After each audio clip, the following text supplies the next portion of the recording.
What's going on, everybody? Welcome back. My name is Quantum, and today I'll be telling you why I bought the Xbox Series X. We're going to jump straight to the point, so smack a like on this video for not wasting your time or drawing the video out or anything like that, alright? So it's basically like this. When you talk about the Xbox Series X, you have to look at it like this, okay? The Series X is basically more powerful. You're going to have more games, you're going to have more storage capabilities, you're going to have a lot of things that PlayStation just isn't giving you. Now, I'll dive into all those things, and I know, look, if you are pro Sony or pro Xbox, or you have a horse in this race, you're going to feel a type of way about it. But just know, I play anything and everything fun. That's why I emulate like dozens and decades of consoles on my PC, because I really do love everything gaming and everything fun. So please, let's try not to devolve conversations and let's just have some fun here. Now, it's important to note that my reasons are also my own, but I'll be kind of going into it a little bit more in depth here. For starters, Xbox has more features. Right now, you have VRR. That's a huge one because you're playing 120 Hertz, and these consoles are sold with 120 Hertz at the forefront, right? First and foremost, 4K 120 Hertz. That's what everybody's buying these things for, right? Okay, Sony doesn't have any VRR, so your frame rates are going to be not the best, right? You're going to have the jittering, you're going to have the inconsistencies that VRR fixes, right? But also, go a step further. You don't have the ability to select other resolutions that make sense, like 1440p. Why can't you do that? That makes no sense, right? But then their storage on board on PS5 is really low, and compared with Xbox, you're starting to lose features like almost immediately, right? Okay, so then we look at another aspect of this, right? Games. What do you play on it? Xbox beats them again because you have a bigger library of games from Xbox Original, Xbox 360, Xbox One, and now Series X games. I mean, come on, like there's just more to play. Now, PlayStation right now, I looked this morning, like let's say I was gonna buy the PS5 and I'm a prospect buyer. They only got like 2 games that I'd be interested in, and that would be Ratchet and Clank and like Miles Morales, which I already have. And outside of that, I don't care about Demon's Souls or any of the other stuff that they have. I really just don't care. And I think that's the biggest thing. It's like a lot of it feels like you can wait for a PS5 because most of their games are coming out in 2022, so like what's the rush? Why run out and buy one?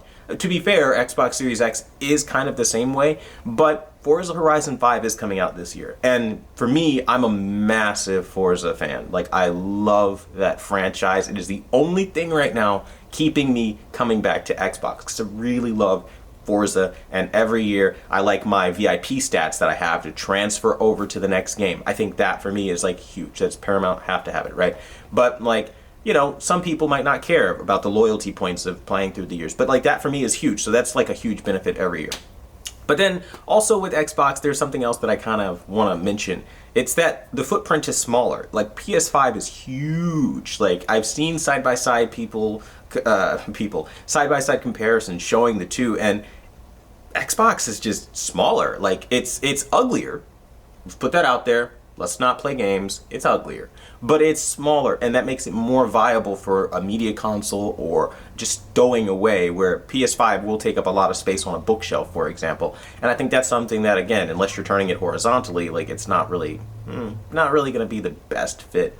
Now, another thing that I think is pretty good with Xbox, which kind of enticed me a little bit, is, again, power. You cannot escape the fact that towards the end of the life, the games are going to look better on Microsoft. They are. And when they start getting serious in about 2 years, like 2022, you're still going to see more coming out of the Xbox technologies because they have more headroom with the extra power. It's just kind of one of those things. Like when you start introducing things like the later Forzas that are going to come out, you're going to see crazy ray tracing detail. And I'm sorry, but PlayStation is very, very limited in what it can do. And knowing that, going into all that, I kind of looked at it like, I'm a PC guy. That's my platform of choice.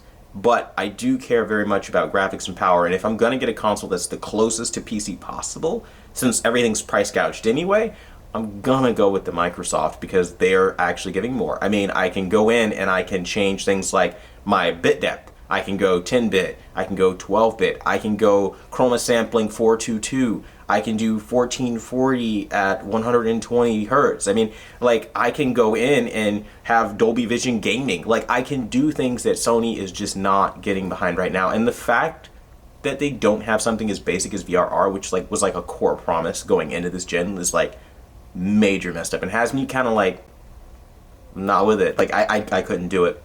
And then also the accessories.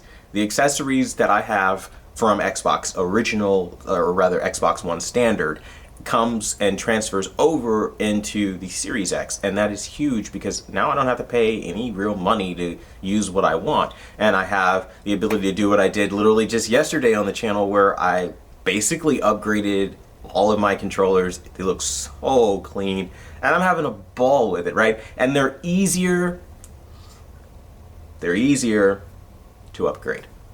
PlayStation controllers require soldering, and honestly speaking, I'm not getting into all of that. I just want to have fun. I want to tear it down and just build it back up without needing to actually build it back up, if that makes sense. I don't want to have to undo power supplies and solder them back in. Like, no. Microsoft's approach is really easy, and when you tear down the controller, it's just so much easier to put it back together. So, that was kind of like my thing, though. And then, of course, there's the elephant rhino in the room. Like, if you've been playing on Xbox for so many years, or even PC, the idea that you can just buy one game digitally and it transfers to each machine is really enticing. And I think that's something, again, PlayStation needs to work on. But again, that's a personal choice and a personal preference, like this entire video. I'm sure some people heard this and was like, I dislike everything he said. I now hate this human. This human is a bad human. And so if that's the case, hey, do your thing, man. But honestly, I just kind of wanted to share those reasons because I feel like it's very important to talk about both the good and the bad. And yes, in my review of the Xbox Series X, I absolutely talked about the bad. Why wouldn't I do that? But obviously, there are people that have problems when you do that. So naturally, you just have to kind of get on camera and just say, hey, look, chill out, man. Like, we're just having fun here. But that being said, I want to thank you guys so much for watching the #1 brand in honesty. And until the next video, I'll see you guys later.